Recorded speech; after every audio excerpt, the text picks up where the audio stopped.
al Señor. Oh Señor y Padre, en esta mañana una vez más queremos agradecerte. Hemos cantado el Evangelio y nos gozamos en nuestro amado Salvador, el Señor Jesucristo, aquel que ha sido enviado para liberarnos de nuestros pecados, para salvarnos, para darnos vida, vida eterna, vida abundante. Señor, queremos vivir para tu gloria. Y oramos, Señor, para que tú uses a Josué. Gracias por su vida, gracias por su ministerio. Oramos para que él pueda con total libertad, Señor, abrir tu palabra y hablarnos a cada uno de nosotros. Señor, oramos por la iglesia para que tú nos santifiques por medio de tu palabra, para que al observar el poder de la resurrección podamos transitar en obediencia frente a la gran comisión. También oramos por aquellas visitas que están aquí, para que al escuchar el Evangelio tú les salves, Señor. Tú trates con cada uno de sus corazones. Oh Dios, gracias. Gracias por lo que tú harás en esta mañana. Gracias también por lo que participaremos tanto en el bautismo como en la Santa Cena, que podamos regocijarnos en el Evangelio. Toda la gloria sea a ti. En Cristo Jesús oramos. Amén y amén. Gracias.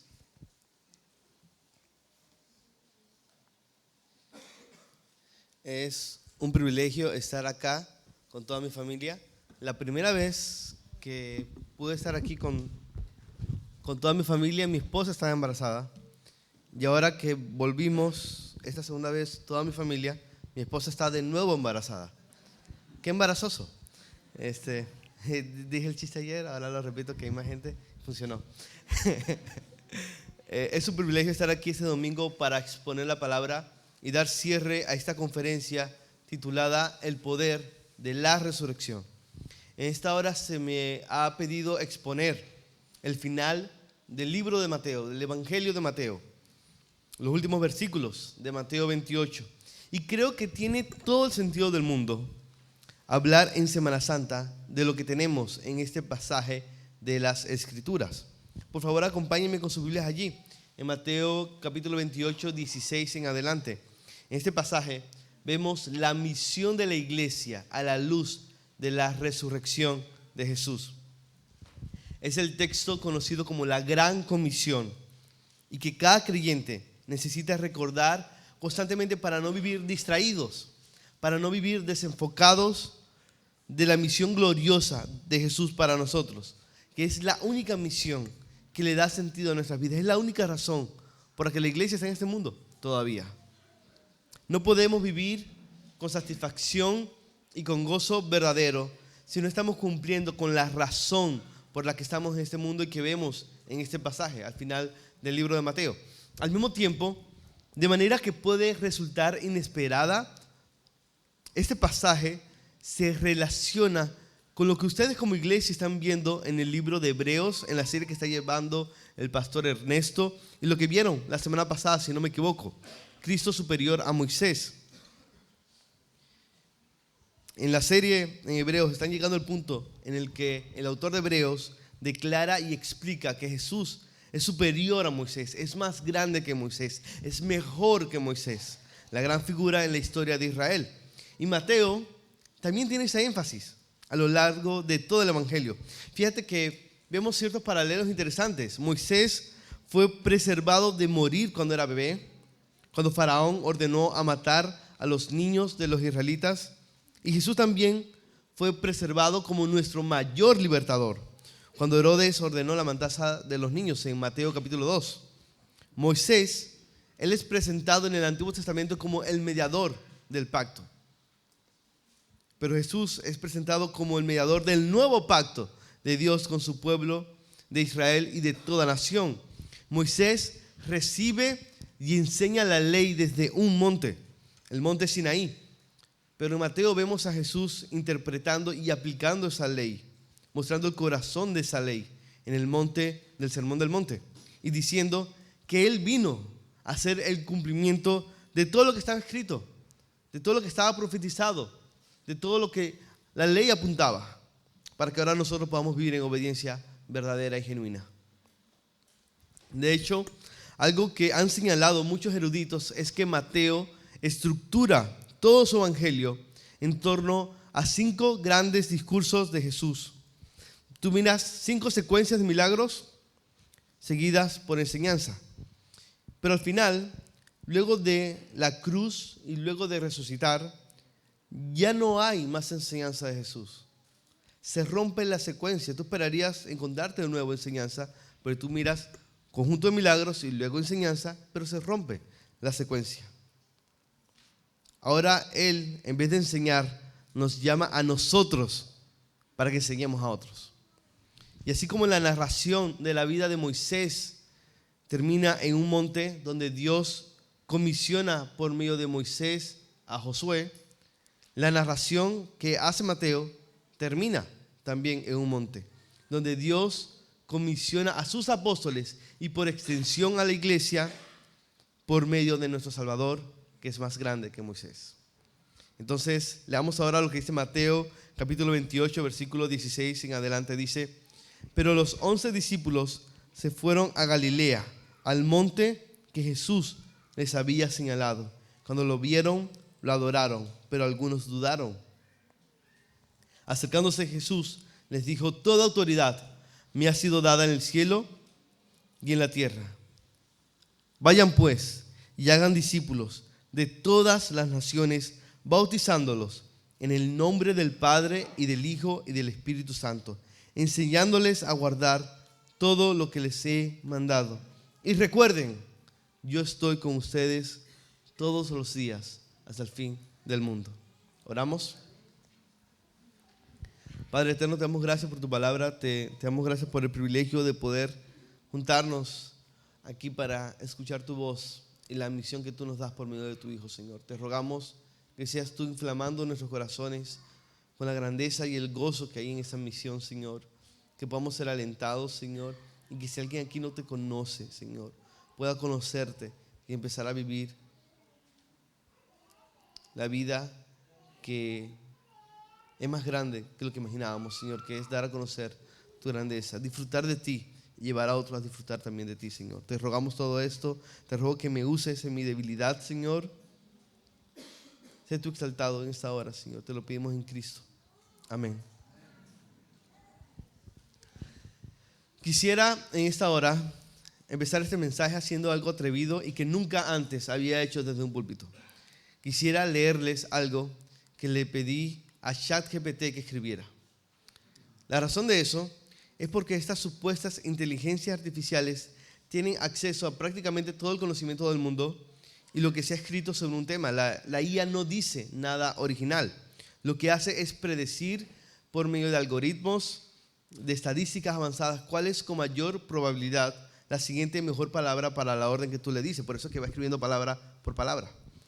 Y es pensando en eso que entonces le hice a ChatGPT, a esta inteligencia artificial, le hice la siguiente pregunta: si fueras el diablo, ¿cómo tentarías a una iglesia bautista para que olvide la gran comisión que Jesús nos da en Mateo 28?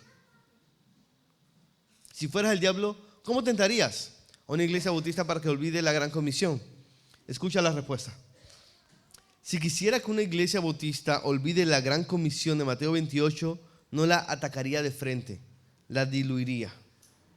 Primero, fomentaría una obsesión por lo interno. Haría que la iglesia se enfoque casi exclusivamente en programas, estructuras, debates secundarios y comodidad congregacional. Todo parecería saludable, pero sin dirección hacia afuera. Mucha actividad, poca misión. Segundo, promovería una teología correcta pero estéril.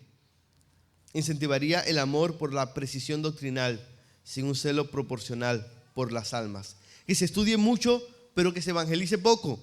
Que la verdad se admire, pero no se proclame. Tercero, introduciría miedo sutil, miedo al rechazo, a la incomodidad, a perder reputación. Convencería a los creyentes de que el evangelismo es para los más capacitados. Así, la obediencia se posterga indefinidamente. Cuarto, redefiniría el éxito.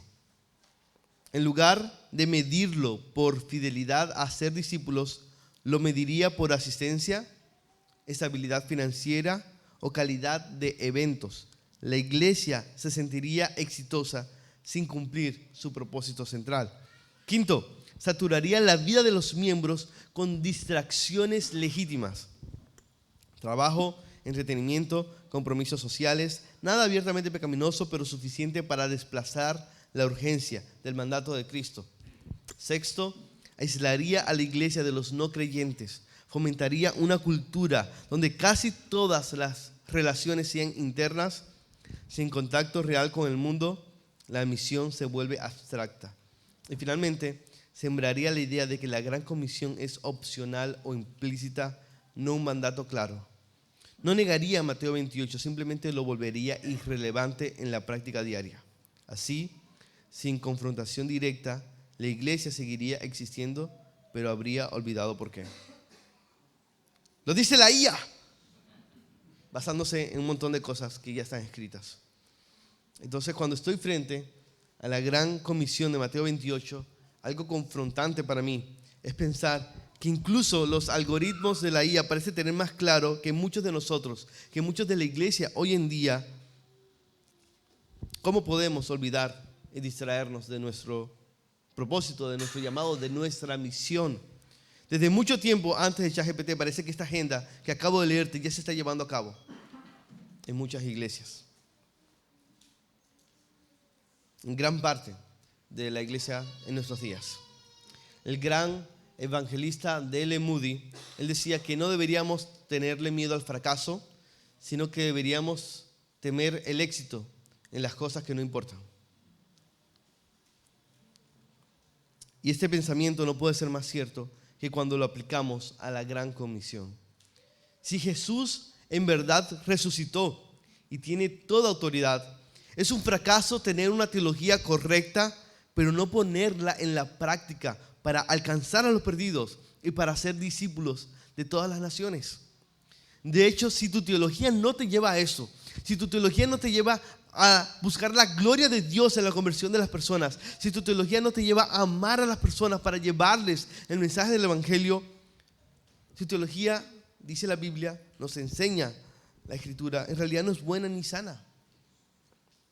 Es un fracaso tener lindos programas y comodidades en la iglesia para buscar nuestro crecimiento espiritual si eso nos distrae de llevar a la práctica la misión de Jesús para vivir vidas más allá de las paredes del templo. Si nuestro crecimiento en imagen de Cristo no nos lleva a obedecer esta misión, no nos lleva a ser obedientes como lo es Cristo, sencillamente ese crecimiento es una ilusión. Es un fracaso tener una linda familia, tener un excelente trabajo, ser reconocido, tener muchas cosas que quisiéramos y que no son malas en sí mismas y que de hecho son regalos de Dios para nosotros, si eso también nos lleva a ser negligentes en la misión. Como dijimos hace un momento, ninguno de nosotros puede esperar vivir con verdadero gozo y con verdadera satisfacción si no estamos cumpliendo con la razón por la que estamos aquí. ¿Cuánta insatisfacción en nuestra vida cristiana no se debe simplemente a que estamos conformándonos con vivir para menos de lo que Dios nos llama, asumiendo menos riesgos y sacrificios que los que requiere la misión?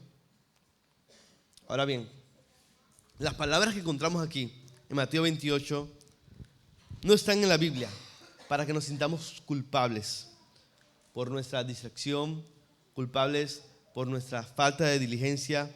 Están en la Biblia para consolarnos, para vencer nuestras dudas, para animarnos. No están en la Biblia para abrumarnos y que nos sintamos paralizados, sino para reafirmarnos en que si estamos involucrándonos de a poco en esta gran misión, estamos en el lado correcto de la historia. No están en la Biblia para ser un martillo contra nosotros que nos hunda, que nos aplasta como si fuéramos clavos. Están más bien en la Biblia para ser un arco que nos impulsa como flechas hacia afuera, dirigidas por Dios para alcanzar a los perdidos y llevar adelante su misión. Amada iglesia, las palabras de Jesús en el texto que estaremos viendo no buscan condenarte, buscan alentarte, no buscan hundirte, buscan levantarte, buscan movilizarte, no buscan paralizarte, buscan despertarte. Y oro que podamos ver eso en esta hora. Y si no eres creyente, debes saber que este texto también tiene que ver contigo. No solo porque es un texto que literalmente ha cambiado el mundo y que ha moldeado el mundo donde tú vives, incluso aunque la cultura le haya dado la espalda al Evangelio, porque la influencia del cristianismo en la historia es imposible de explicar sin este texto, sino también porque este pasaje te muestra lo que Dios quiere hacer con tu vida. Él anhela que lo conozcas y que estés tan satisfecho en Él, que para ti sea un privilegio y un deleite poder compartir esa gracia con los demás. Ahora bien, antes de entrar en más detalles sobre la comisión, tratemos de imaginar la escena en este pasaje. Y por eso leímos desde el versículo 16. Quiero que pensemos por un momento en el lugar donde fue dada esta comisión a los apóstoles y por extensión a la iglesia, como vemos en el resto del Nuevo Testamento, y pensemos también en el estado de la fe de estos hombres. Recordemos que Mateo, desde el comienzo de su relato en el capítulo 1, presenta a Jesús como Emmanuel. ¿Y qué significa Emmanuel? Dios con nosotros. Mateo 1:23 dice: y aquí la Virgen concebirá y dará a luz un hijo y le pondrán por nombre Emmanuel, que traducido significa Dios con nosotros. Él es Dios encarnado, que vino a rescatar a gente de todas las naciones, no solo los judíos. Cuando Él fue crucificado, esto fue de acuerdo a su plan eterno de morir por nosotros, llevando el castigo que merecemos, de manera que Él pueda perdonarnos sin dejar de ser justo. Esto puede ser chocante, pero eso es lo que el perdón requiere: asumir el precio de un daño por mostrar amor y gracia a alguien más. Cuando todo parecía perdido, entonces Dios estaba haciendo avanzar su plan, y 3 días después Jesús se levantó de entre los muertos como prueba de su victoria sobre el pecado y la muerte, y para asegurarnos de manera irrefutable que solamente en Él hay vida eterna. Mientras las autoridades religiosas, en su orgullo y para encubrir su error al condenar a Jesús, buscaban alguna forma de torcer esta noticia, que es lo que tú miras en los versículos anteriores en Mateo 28, ahora nos encontramos con los apóstoles yendo a Galilea, versículo 16. Pero los 11 discípulos, es decir, los 11 menos Judas, se fueron a Galilea, al monte que Jesús les había señalado. Anteriormente, en el capítulo, Jesús les dice a las primeras testigos de su resurrección que les diga a sus hermanos, así es como Él llama ahora a sus discípulos, que vayan a Galilea para verlo. Fíjate, eso es a más de 100 kilómetros de Jerusalén. ¿Por qué Jesús decidió que en Galilea debía decirles cuál era la misión de ellos? ¿Por qué no les dio esta declaración de comisión allí mismo en Jerusalén? ¿Por qué los hace ir 100 kilómetros a Galilea? No tenemos una respuesta directa en la Biblia, pero debemos recordar que Galilea ya había sido clave en el ministerio de Jesús cuando comenzó a predicar en Galilea de los gentiles. Así se le menciona antes y así se le conocía. Es decir, Galilea de los no judíos. Habían judíos allí, pero también habían gentiles. Eso era un adelanto de lo que ahora vamos a ver desplegado en la gran comisión, que el evangelio tiene un alcance universal, un alcance a todas las naciones, que su salvación no es solo para judíos, sino para gente de toda lengua, pueblo, tribu, nación. Recordemos también que en Galilea fue que Jesús llamó a sus primeros discípulos. En Galilea sanó multitudes y luego en Galilea Él dio el sermón del monte, donde habló con una autoridad, dice el texto en Mateo 7, una autoridad que nadie había visto antes y que asombró a las multitudes. Entonces, no es casualidad que el Jesús resucitado los haya llamado a volver a ese lugar. Es como si Él quisiera que ellos recordaran cómo empezó todo y todo lo que han vivido con Él, y que así entendieran que ahora iban a tener una especie de nuevo comienzo en la misión de Él para ellos. Y mientras el sermón del monte se enfocaba en cómo debemos seguir a Jesús, ahora Jesús les va a decir a ellos y a nosotros cómo debemos buscar que otras personas sigan a Jesús. Al igual que los discípulos, hay un sentido en que para sentir el verdadero significado de la gran comisión, debemos volver a nuestra Galilea personal con Dios. Me refiero a hacer memoria de quién es Jesús, lo que Él nos habla en su palabra y de cómo su plan siempre ha sido más grande de lo que habíamos soñado. Hacer memoria de cómo Él no solamente obra en la historia, sino obró en nuestras vidas. Cómo Él nos hizo parte de su pueblo. Los discípulos necesitaban recordar eso nosotros también. Porque al menos que tengamos eso claro, no vamos a poder comprender la grandeza de la misión que tenemos. Ya pensamos eso entonces sobre el lugar. Ahora mira el estado de la fe de estos hombres. Yo no tengo la menor idea de lo que se debió haber sentido. O mejor dicho, no tengo la menor duda de que hacer este viaje de tantos kilómetros fue una prueba para la fe de estos hombres. Realmente se requería fe para hacer un viaje así luego de que el Salvador, en quien habías depositado toda tu confianza y porque lo habías dejado todo, muere como si fuera el peor criminal y su cuerpo no se encuentra. No fue hallado 3 días después en su tumba. Y cuando finalmente tienen el encuentro esperado con Jesús, luego de viajar 100 kilómetros caminando, la fe de ellos todavía está lejos de ser perfecta. Versículo 17 dice: cuando lo vieron, lo adoraron, pero algunos dudaron. Esta frase también puede traducirse como lo adoraron, pero dudaban. ¿No te parece extraño? ¿No deberían estar llenos de fe? Por un lado, ante la resurrección de Jesús, ellos no tienen más remedio que adorar. Y más adelante la historia nos cuenta cómo todos ellos más adelante estuvieron dispuestos a dar su vida por compartir el mensaje de la resurrección de Jesús. Y sin embargo, en este punto, en este encuentro en Galilea, todos o algunos de ellos todavía estaban dudando o perplejos ante lo ocurrido. ¿Te has puesto a pensar en qué significa eso para la misión de la iglesia? Para nuestra misión que Jesús pasa a declarar. Significa que Dios se deleita en usar a personas que incluso ante evidencias apabullantes del poder y del amor de Dios todavía luchan con sus dudas. Significa que Dios se deleita en usar a personas lentas, olvidadizas, para aprender y que todavía tienen profundas imperfecciones en su vida y en su fe. Significa que Dios se deleita en usar a personas como tú y como yo. Y es con eso en mente que debemos leer las últimas palabras de Jesús en el Evangelio de Mateo. Lo que todos podemos ver aquí es que porque Cristo resucitó, debemos reconocer su autoridad plena, debemos cumplir con la misión que Él nos ordena y debemos confiar en la promesa de su presencia.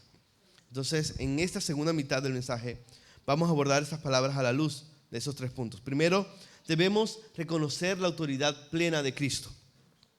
Versículo 18, acercándose Jesús les dijo: toda autoridad me ha sido dada en el cielo y en la tierra. Jesús tiene toda autoridad sobre todo lo creado. Eso significa cuando dice en el cielo y en la tierra. Como ha dicho el teólogo Abraham Kuyper, no hay ni una sola pulgada en todo el dominio de nuestra existencia sobre la cual Cristo, quien es soberano sobre todo, no clame mío.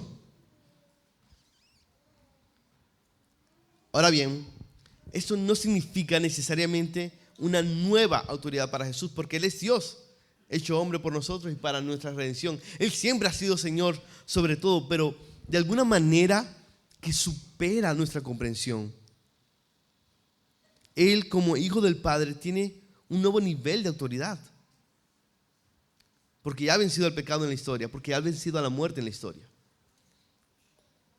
Él ha vuelto a su posición exaltada luego de lograr nuestra redención por medio de su vida perfecta, por medio de su muerte en nuestro lugar y por medio de su resurrección. Aquí tenemos entonces el cumplimiento de la visión del profeta Daniel siglos atrás, en el capítulo 7 de su libro, donde habla de una figura que es llamada el Hijo del Hombre. Y de allí que ese sea el título que Jesús más usaba en los evangelios para hablar de sí mismo. Muchas veces pensamos que cuando Jesús habla de que Él es el Hijo del Hombre, decimos, es una declaración de la humildad de Jesús. Y ciertamente nos habla mucho de su humildad, que Él se haya hecho hombre. Pero en el Antiguo Testamento, esa idea, Hijo del Hombre, está cargada esa idea, esa noción, ese título, está cargado de autoridad y de poder. Daniel capítulo 7, versículo 13, el profeta Daniel mira y dice: seguí mirando las visiones nocturnas y en las nubes del cielo venía uno como un hijo de hombre que se dirigió al anciano de días y fue presentado ante él y le fue dado dominio, gloria y reino para que todos los pueblos, naciones y lenguas le sirvieran. Su dominio es un dominio eterno que nunca pasará y su reino uno que no será destruido. Hermanos, en el Evangelio nosotros entendemos el cumplimiento de esto. Eso es lo que Jesús está comunicando de manera explícita aquí. Él realmente venció y tiene toda autoridad, lo cual implica que Él es verdaderamente Dios. En otras palabras, cuando Jesús reúne a sus discípulos para hablarles de la misión que les asigna, Él no empieza con un mandato, Él empieza con una declaración. Él no empieza con imperativos, Él empieza con indicativos. Antes de ver a las naciones y las multitudes perdidas que tenemos que alcanzar, primero necesitamos levantar nuestra mirada y ver a nuestro Rey con toda autoridad. Esa autoridad es el fundamento para nuestra visión, para nuestra misión, y debe hacernos valientes. Fíjate, si Jesús no tiene toda autoridad, no tenemos esperanza alguna de que podremos cumplir con este llamado. No hay garantía de éxito. Si Jesús no tiene toda autoridad, ¿qué sentido tiene pagar un precio tan alto para obedecerle si eso es necesario? Pero Jesús sí tiene toda autoridad y eso lo cambia todo. Y eso es algo que debemos reconocer en cada área de nuestras vidas. En nuestra vida personal, en el hogar, en el trabajo, en el servicio, en la iglesia. Y si no eres creyente, es crucial que entiendas que tú no eres absolutamente nadie para decidir si Cristo tiene autoridad sobre tu vida o no. Él ya tiene toda autoridad sobre tu vida, lo reconozcas o no. El mundo siempre repite la mentira de que el cristianismo es opresivo y que lo mejor es vivir libres de toda autoridad, sin ninguna autoridad sobre nosotros. Pero eso es un engaño. Primero, porque siempre estamos viviendo bajo la autoridad de Jesús, nos demos cuenta o no. Y segundo, porque si vives sin reconocer la autoridad de Jesús, inevitablemente terminas siguiendo la autoridad falsa de algo o alguien más. ¿Sabes quiénes quieren reclamar autoridad sobre tu vida? Las ideologías, los políticos que quieren que tú aplaudas todo lo que dicen y que les atribuyas más autoridad de la que es debida. Incluso los algoritmos, las marcas y las celebridades pretenden atribuirse hoy en día más autoridad de la que tienen y pretenden que confíes ciegamente en ellos. A todos nos toca decidir. ¿Vas a vivir reconociendo la autoridad del único que realmente tiene autoridad sobre todas las cosas?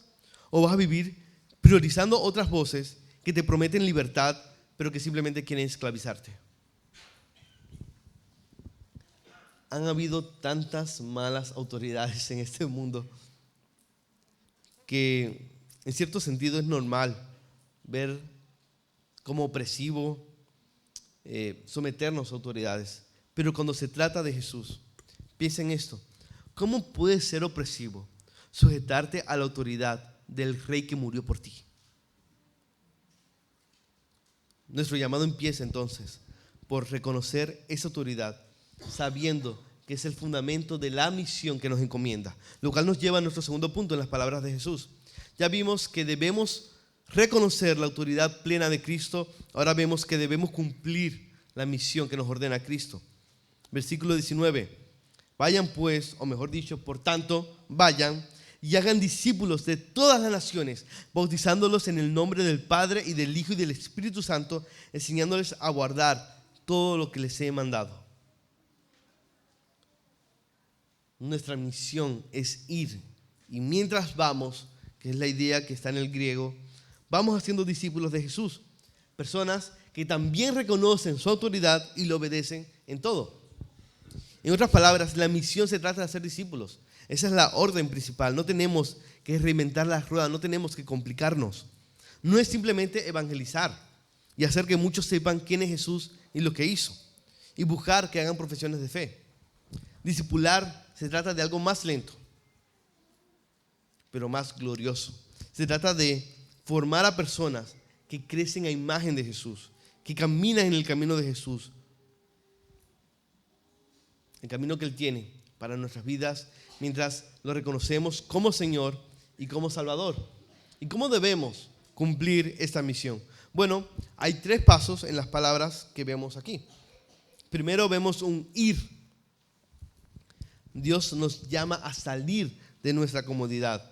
Como vemos a lo largo del Nuevo Testamento, esto no significa que todo cristiano es llamado a ir a otro lugar, pero como iglesia debemos ir, en el sentido de que todos estamos llamados a ir, a enviar o a apoyar.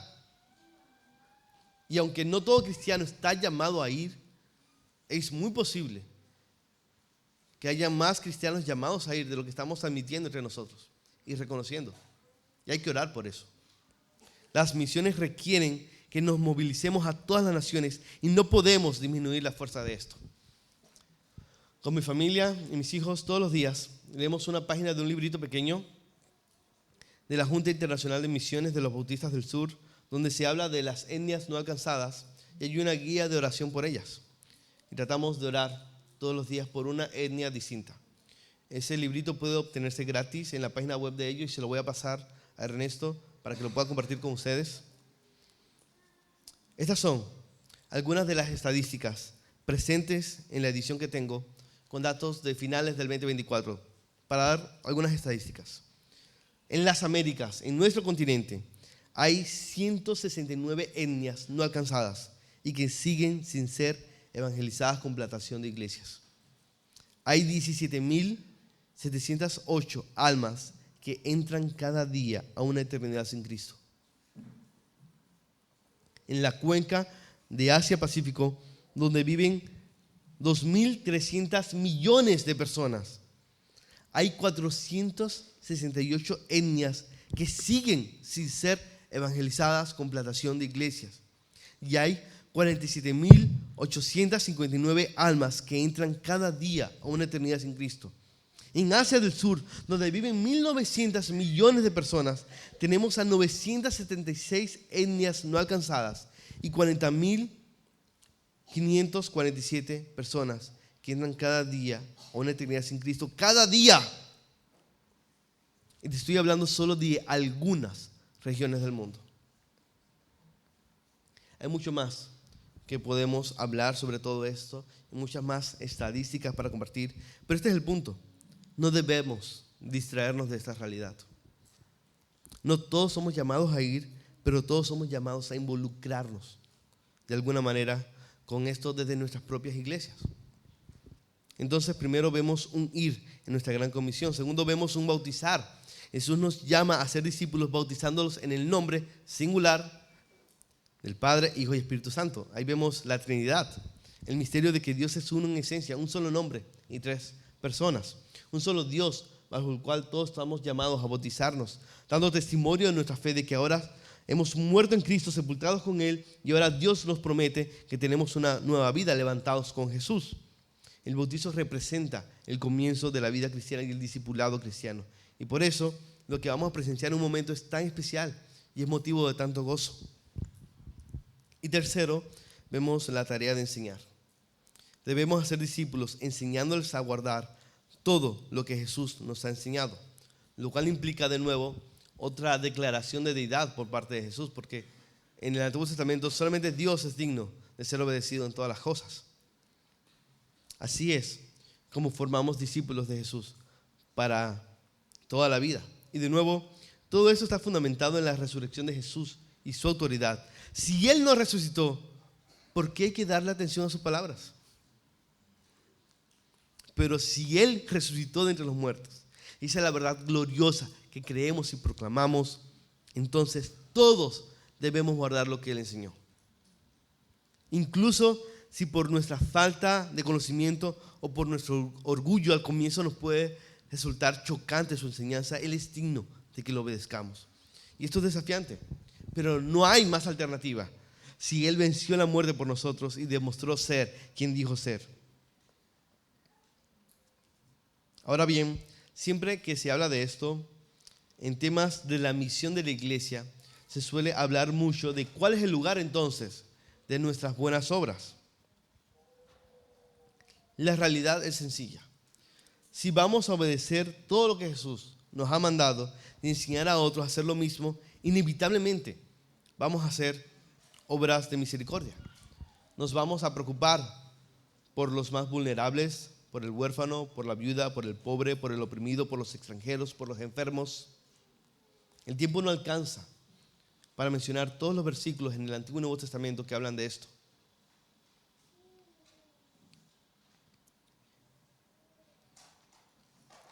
Sin embargo, debemos recordar que la misión de la iglesia es hacer discípulos, lo que implica evangelizar, lo que implica llamar a pecadores al arrepentimiento, lo que implica y requiere y demanda proclamar explícitamente quién es Jesús, qué hizo y por qué necesitamos creer en Él.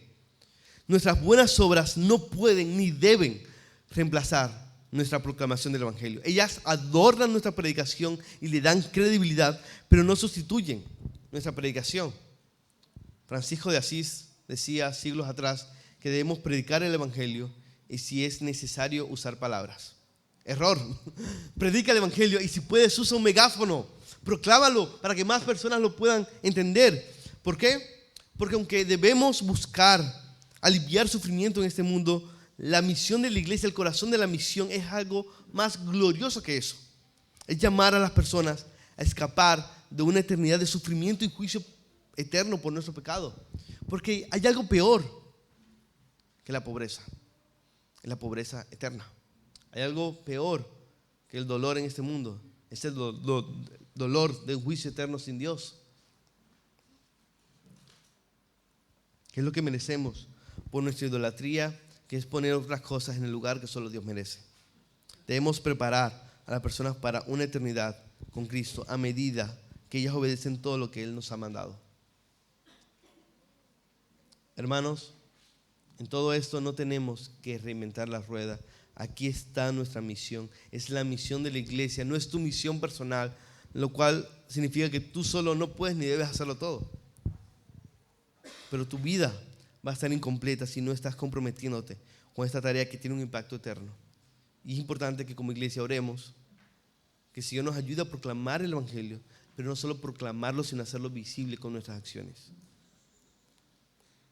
Ahora bien, como vimos hace un momento, nosotros somos como los apóstoles, luchamos con dudas, temores. Además, la iglesia parece pequeña ante todos los poderes políticos que hay ante las grandes empresas, los algoritmos, las ideologías, incluso los poderes espirituales que parecen asediarnos. Sabemos que Jesús resucitó y tiene toda autoridad y nos da esta misión gloriosa, pero ¿cómo podemos llevarla adelante en nuestras propias fuerzas? Respuesta: no podemos, no en nuestras fuerzas. De hecho, si tú te sientes insuficiente y pequeño frente a esta gran misión que Dios nos da como iglesia, como iglesias locales que juntas forman una sola iglesia, esto es lo primero que debes saber si te sientes pequeño e insuficiente. Felicidades, estás contratado. Dios se complace en poner su tesoro en vasos de barro, como tú y como yo, para que la extraordinaria grandeza de su poder sea de Él y no de nosotros, como dice Pablo en 2 Corintios capítulo 4, para que Dios sea exaltado. Nuestra pequeñez, con nuestras propias luchas y fallas, con nuestros propios temores, con nuestras dudas, ante la enorme misión que tenemos, no nos descalifica para la tarea, más bien nos califica. Si estamos dispuestos a ser humildes, si estamos dispuestos a ser fieles, si estamos dispuestos a ser discípulos con fidelidad, no para nuestra gloria, sino para la gloria de Dios. ¿Por qué? Porque al final la misión de la iglesia no depende de quiénes somos nosotros, sino de quién es nuestro Dios. Jesús es el Rey con toda autoridad que no solo nos envía, sino que también está presente con nosotros. Y eso nos lleva a nuestro tercer y último punto. Ya vimos que porque Jesús resucitó, debemos reconocer la autoridad plena de Cristo y debemos cumplir la misión que nos ordena Cristo. Ahora vemos que debemos confiar en la promesa de Cristo.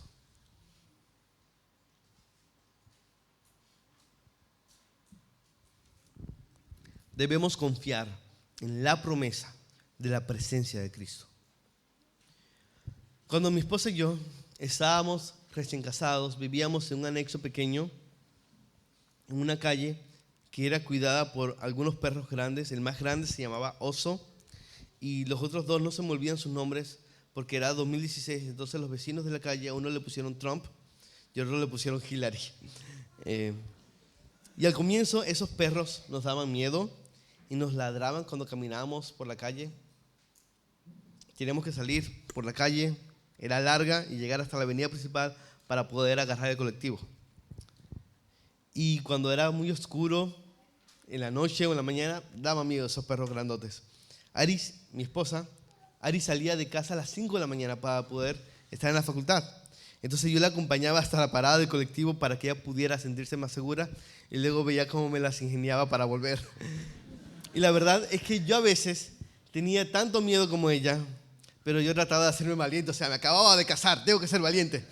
Porque no soy tan grande y fuerte, y si esos perros me atacaban, yo no sabría qué hacer.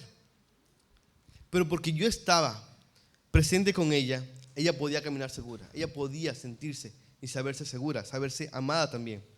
Ella podía tener entonces la seguridad para hacer lo que tenía que hacer, sabiendo que alguien que la amaba y era más fuerte que ella, cuidaba de ella. Iglesia, los ladridos de este mundo no pueden hacer absolutamente nada para apartarte de la presencia y del amor de tu Señor. Tu esposo, infinitamente grande y fuerte, lleno de amor y compasión, está contigo todos los días hasta el fin del mundo. Y por eso tú puedes caminar segura, por eso tú puedes cumplir tu misión. Eso es lo que Jesús nos dice en las últimas palabras de Mateo 28. Dice, y recuerden, yo estoy con ustedes todos los días hasta el fin del mundo. Si los apóstoles debían recordar eso, es porque se les podía olvidar. Y si a ellos se les podía olvidar, a nosotros también. Como vimos al comienzo, hasta ChatGPT puede simular la estrategia de Satanás para llevarnos a olvidar todo lo que hemos hablado hoy. Pero porque Jesús está con nosotros, nosotros no debemos tener temor ante todo lo que tenemos por delante. Seamos intencionales no solo para recordar nuestra misión, sino también la presencia del Señor que nos acompaña en la misión. Aquel que en Mateo capítulo 1 fue presentado como Dios con nosotros, en Mateo 28 sigue siendo Dios con nosotros y lo seguirá siendo por todos los días. De hecho, fue precisamente para esto que Jesús fue a la cruz y luego venció a la muerte. Él hizo eso para hacernos redimidos, para que seamos su pueblo, redimido por toda la eternidad. Si Él fue en la cruz, si Él fue a la cruz para hacerte su pueblo y estar contigo por siempre, empezando por el resto de nuestras vidas en este mundo, a pesar de nuestros pecados, ¿cómo es posible que nos vaya a abandonar ahora? Si en su hora más oscura Él no nos abandonó, ¿qué te hace pensar que Él te va a abandonar en tu hora más oscura? Si Él decidió darte el regalo de su presencia a pesar de tus fallas y pecados, ¿cómo te lo va a quitar ahora que eres su pueblo y te ha comprado con su sangre? Y si Él está contigo ahora y te ha dado la misión gloriosa de proclamar y hacer visible el Evangelio, de hacer discípulos para su gloria, ¿cómo no va a ayudarte? ¿Cómo no va a sostenerte en esta misión? El mensaje entonces de Mateo 28, de este pasaje que hemos visto, no puede ser más claro. Porque Cristo resucitó, debemos reconocer su autoridad plena, cumplir la misión que Él nos ordena y confiar en la promesa de su presencia. Hermanos, en este domingo de resurrección es bueno volver en nuestras mentes a nuestra Galilea personal con Dios. Yo le llamo así, recordar nuestro testimonio con Él, lo que Él ha obrado en nosotros, por dónde nos ha traído Él hasta ahora y todo lo que Él ha hecho, no solo en la historia que vemos en la Biblia, sino en la historia que está escribiendo en nuestras vidas. Pero no hagamos eso solo como un ejercicio de nostalgia, solo para recordar otros tiempos. Vamos a nuestra Galilea, al igual que los discípulos con dudas y fallas, pero vamos para recordar con fuerza la gran misión que Dios nos ha dado y para lo cual seguimos en este mundo. Para recordar que la obra de Dios no se trata solamente de nuestras vidas, sino también de lo que Él quiere hacer en personas que todavía no le conocen, para el bien de ellos y para la gloria de su nombre. Como iglesia, oremos que Dios nos conceda cumplir con esta misión sin distraernos con cosas buenas, pero que son menos valiosas, o peor aún, con cosas que al final no valen la pena. Y si no has creído en Cristo, hoy es el día para que creas. Hoy es el día para que recibas la salvación que solamente hay en Él y empieces a vivir para esta misión que lo cambia todo, para algo más grande de lo que jamás soñaste. Para el mundo esto suena a locura o incluso fracaso, porque el mundo es experto en valorar las cosas pasajeras por encima de las cosas eternas.